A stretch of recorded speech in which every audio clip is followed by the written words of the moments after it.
אני אליה בעוד סרטון חדש, והיום אנחנו לומדים לשחק בלי לבנות, בבליץ.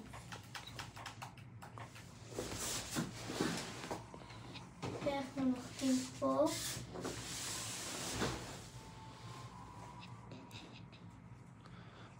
תסביר להם כל מה שאתה עושה.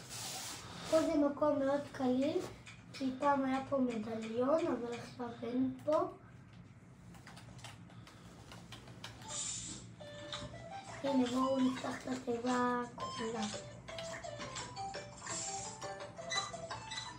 טוב, אני לא צריך את זה, ניקח שילד.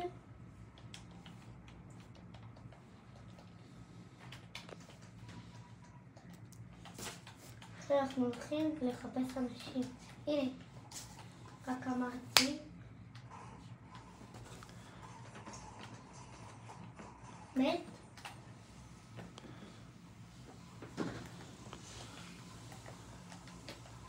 תסביר כל מה שאתה עושה, תדבר. עכשיו אנחנו הולכים לעיריות, למלחמה. אנחנו הולכים לנצח.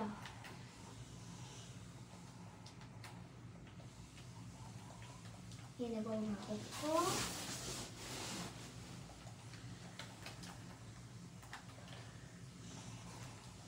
פגוע 14.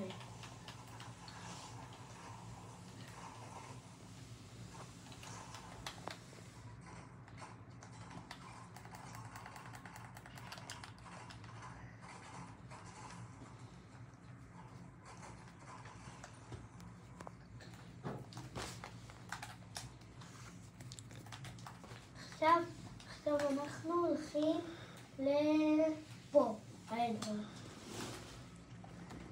מקווה רק שלא יפתחו לנו אותו. מה זה?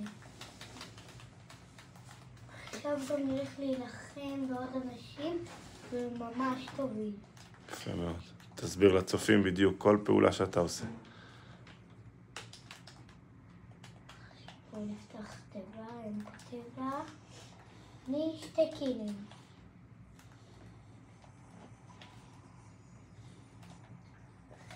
באמת כי זה מאוד חשוב, אז תמיד תיקחו מתקי, שלא ינצחו אתכם. טוב, אז אנחנו כמה שניות לפני סיום הסרטון הראשון, ככה שמראה פחות או יותר את אליה הגיימר, עד כמה שהוא מבין, עד כמה שהוא יודע. תספר לנו אליה, בן כמה אתה? בן 6, אני אעשה סרטונים, גם איזה יום יעלה לכם סרטון של רובלוקס. שיהיה המון בהצלחה.